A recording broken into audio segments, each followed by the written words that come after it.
Comienza ya esta campaña electoral a dar sus primeros pasos, se escuchan ya nombres de precandidatos a la presidencia de la República. ¿Cómo está la situación en el interior del movimiento Pachacuti? ¿Cuál es el primer precandidato? ¿Va a haber uno? ¿Van a haber más precandidatos? Cuéntenos, por favor. Buenos días, bienvenido.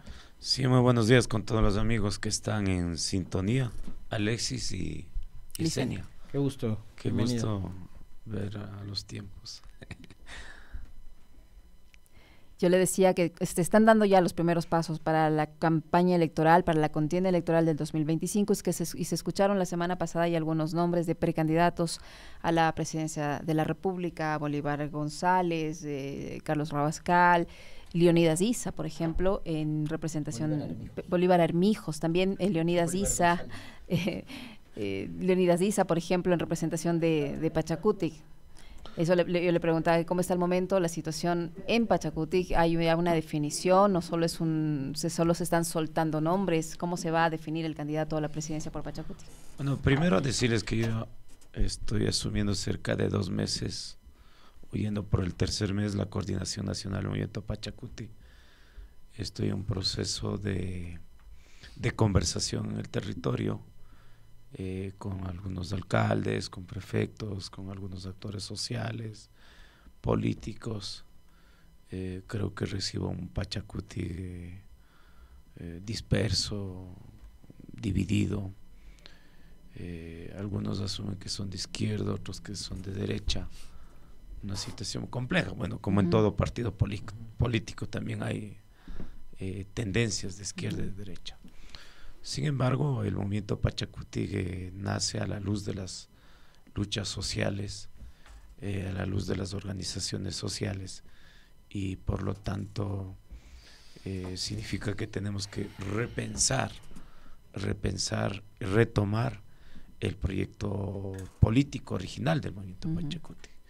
Yo he sido uno de los críticos en que y a todos los partidos políticos, incluido el Pachacuti, tenemos que generar más democracia, mayor participación, mayor democracia, mayor debate interno, para que tengamos un proyecto sostenible, sustentable, de mediano a largo plazo. Un segundo tema que yo he cuestionado también es que decir que somos un movimiento, somos o no somos de movimiento de izquierda. Y nos hemos reafirmado, y de acuerdo a los principios ideológicos de la declaración de los principios ideológicos del movimiento Pachacuti, somos anti-extractivistas, somos anti-modelo neoliberal, luchamos por la plurinacionalidad, luchamos por la justicia, por la igualdad de este país. Luchamos también por el tema de la participación, de lo comunitario. Y lo otro es el tema de tomar decisiones colectivas. Lastimosamente, como yo decía, necesitamos mayor democracia. Así es que en ese contexto hemos decidido organizar tres convenciones regionales. Lo hicimos en Guayaquil, esta semana que pasó hicimos en Guaranda. El 9 de marzo vamos a tenerlo en la ciudad de Tena. Y para los próximos días vamos a tener una convención nacional. Qué gusto tenerle acá, Guillermo, nuevamente, bienvenido. En la convención de Guayaquil sorprendió a muchos la presencia de Pedro Granja. Y usted decía hace un momento, hay que quizás propender a ser más democráticos.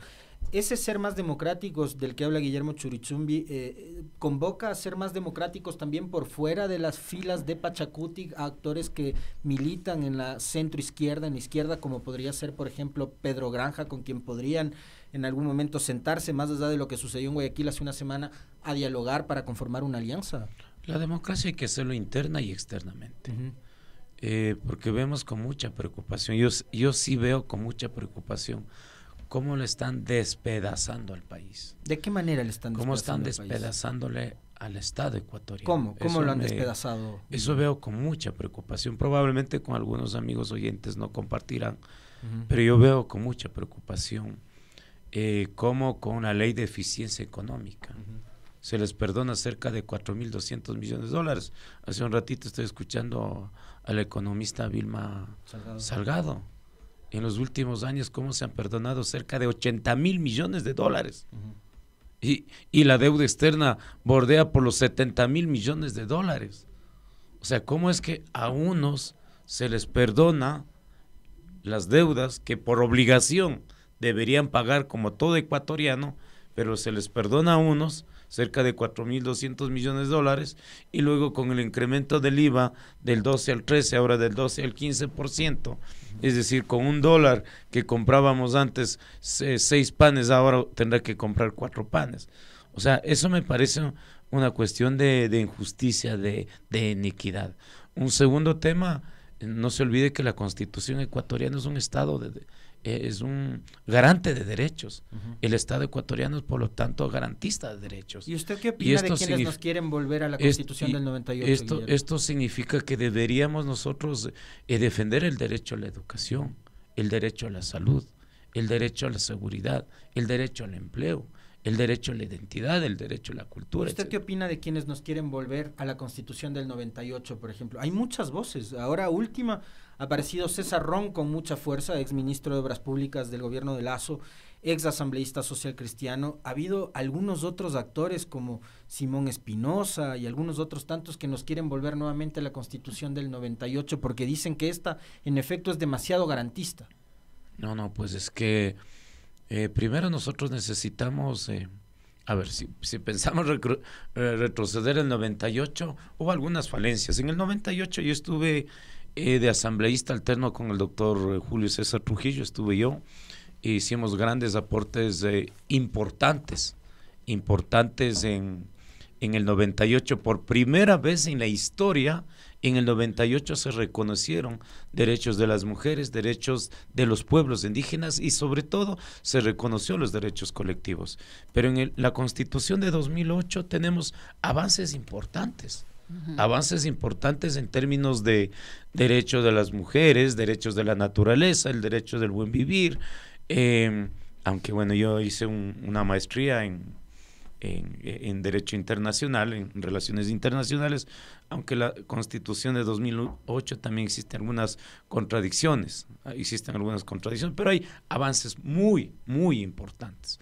Inclusive en términos de derechos de la naturaleza es una de las constituciones más avanzadas de América Latina. No he visto en otra parte del mundo cuando estamos hablando que la madre naturaleza ahora nos da la razón. Es que con el tema del calentamiento global existen inundaciones. Ahora mismo vemos en la costa ecuatoriana como mi solidaridad profunda para los productores de la costa, para las familias costeñas que están viviendo sobre el agua. Esto también es un producto del tema del calentamiento global. Y por eso creemos que es importante también defender y respetar los derechos de la naturaleza. Don Guillermo, usted dice que recibió un Pachacutic fisurado, dividido, parcializado, y con ese Pachacutic, si cree primero que lo va a lograr reunificar, van a presentar un solo candidato, va a ser Leonidas Diza, porque solo el nombre de una precandidatura de Leonidas Diza ya ha generado incluso comentarios completamente racistas en contra del presidente de la CONAIE. ¿Quién va a ser el candidato de Pachacutic? Bueno, primero nosotros del interior del Pachacutic siempre generamos espacios democráticos, aunque tiene sus riesgos también, ampliar la democracia. Pero creemos que es importante generar estos espacios. Por eso es que en la convención de Guayaquil hubo una propuesta del compañero Leonidas Diza como precandidato a la presidencia de la República. Eso fue unánime, inclusive estuvo invitado también el doctor Pedro Granja, un distinguido amigo que yo le he invitado, igual que he estado también este fin de semana, estuvo presente también Inte Grunenberg, un destacado ambientalista, un destacado cientista social. Estuvo presente también este fin de semana en la ciudad de Guaranda. Igualmente también para el 9 estarán presentes otras personalidades, inclusive de nivel internacional y de nivel nacional. Y lo del compañero Leonidas Diza es una propuesta que también lo hicieron en la ciudad de Guaranda, donde estuvieron presentes cerca de 1.200, 1.300 líderes desde Rumichaca hasta Macará, hablemos en términos figurativos. Así es que ahí hay una propuesta Y sí, lastimosamente hemos visto que algunos entre comillas, intelectuales, académicos, como el señor Moscoso, parece que todavía está en las cavernas, ¿no? Me parece que está todavía en época de las haciendas. Y me da pena que este tipo de personas sean académicos, sean docentes de la formación de nuevas juventudes con ese pensamiento arcaico, hacendario de las cavernas, indicando que Leonidas Issa no puede ser candidato. Mire, vivimos primero en democracia. En democracia. Usted sabe que yo he sido candidato a la prefectura de Pichincha. En democracia. He sido un exitoso alcalde de Cayambe y usted sabe que en las elecciones hay que saber perder, hay que saber ganar. Inclusive yo les cuento, como usted me dice, algún momento me dijeron en Cayambe, es que vos eres indígena, nunca vas a llegar a ser alcalde de Cayambe. Mire, en el momento el auge con todo el cariño y respeto, con el auge del correísmo en Cayambe, o estaba dirigido ahí por un señor que ganaba varias elecciones, inclusive nos utilizó Pachacuti, Diego Bonifacio. Y luego también estuvo ahí de candidato un señor que estuvo en la alcaldía. Y sin embargo alguna gente me dijeron, Guillermo, por ser indígena no van a votar. Pero fíjese que pero en democracia y en el marco de los derechos podemos participar. Igual que a mí me dijeron aquí en Quito, pero Guillermo, vas a quedar en cuarto, quinto, sexto lugar, los quiteños no van a votar por Guillermo Churuchumbi. Y hubo un reconocimiento, mire, igualmente también he sabido decir, en democracia hay que saber ganar y hay que saber Pero perder. fíjese que con el correísmo, por ejemplo, llegaron a la asamblea personas de nacionalidades y pueblos indígenas como Pedro de la Cruz, ahora mismo Ricardo Ulcuango, de su propia tierra, ¿no? De por ahí cerca, y algunos otros, Mónica Chuji, por citarle algunos. Pero a ver, hay algo, yo no voy a poner las manos al fuego por lo que dijo el señor Moscoso, él que se haga cargo de lo que dijo, pero ¿qué va a hacer entonces? Y obviamente habemos calvos buenos y calvos malos, ¿no? Yo soy de los buenos, sí. No voy a asumir jamás asumiría una postura racista, pero dentro de lo que dijo Moscoso hay algo en lo que no le voy a dar la razón, pero creo que hay un sustento.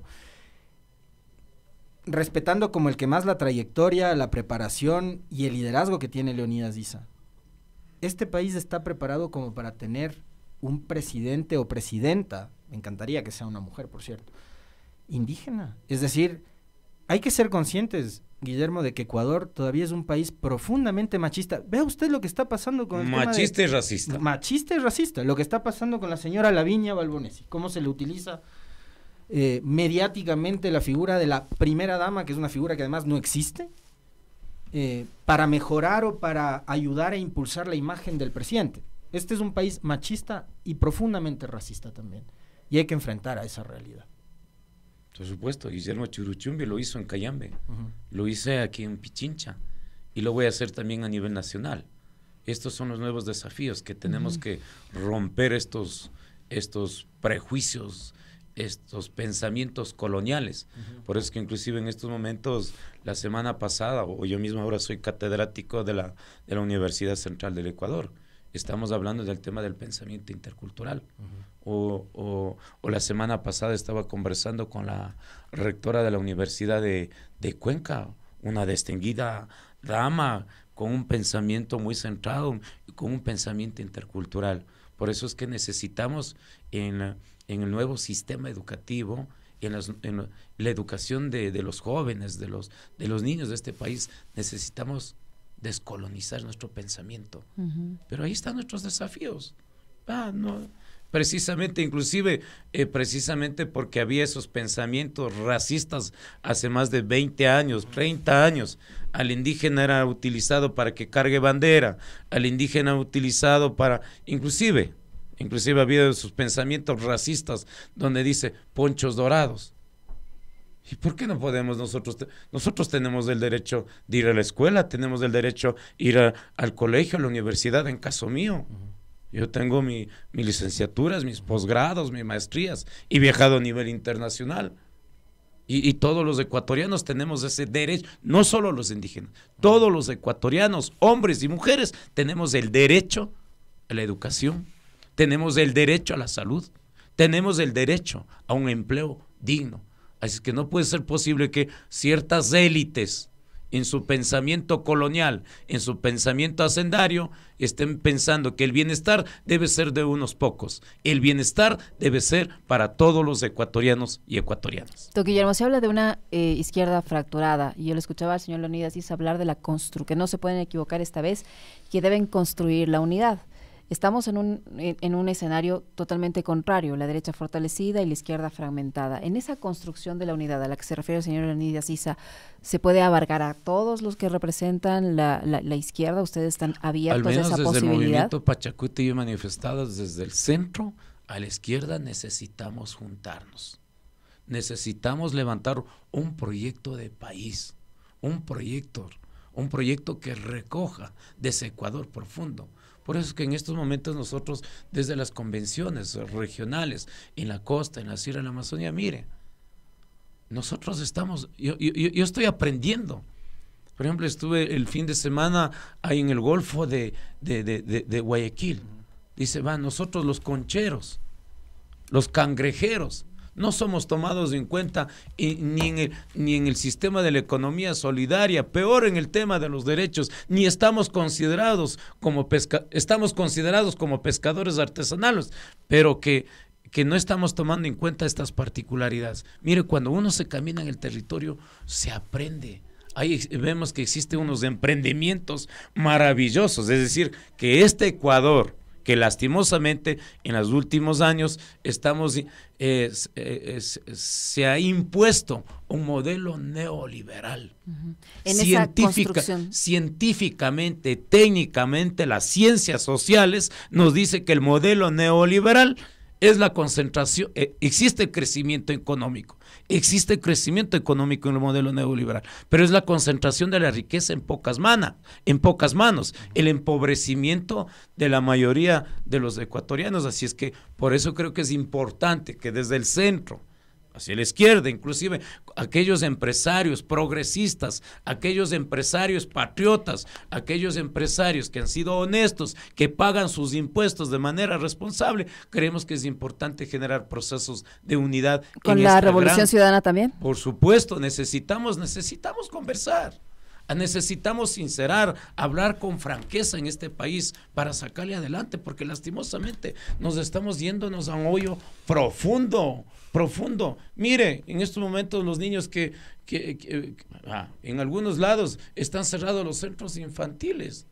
No es posible atentar a los derechos de sus niños o de las educadoras comunitarias, atentando a los derechos de las madres. O sea, no puede ser posible. Si tenemos una constitución garantista de derechos, tenemos un Estado de derechos, pero en la práctica, la política pública está siendo violentada, los derechos humanos, los derechos fundamentales, y por eso creo que es importante, debemos pagar. El tema de pagar los impuestos, no deben asustarse, se hace en Estados Unidos, se hace en Finlandia, que yo conozco, Finlandia, Suecia, Alemania, con el pago de los impuestos, se financia la educación, la salud, pero aquí en el Ecuador se perdona los impuestos, y como ha manifestado el economista Vilma, creo que dijo cerca de 70,000, en mis cálculos cerca de 80,000 millones de dólares, cerca de 80,000 millones de dólares se perdona, y lo contrario, tenemos deuda que dependemos del Fondo Monetario Internacional. Entonces, por todas estas razones,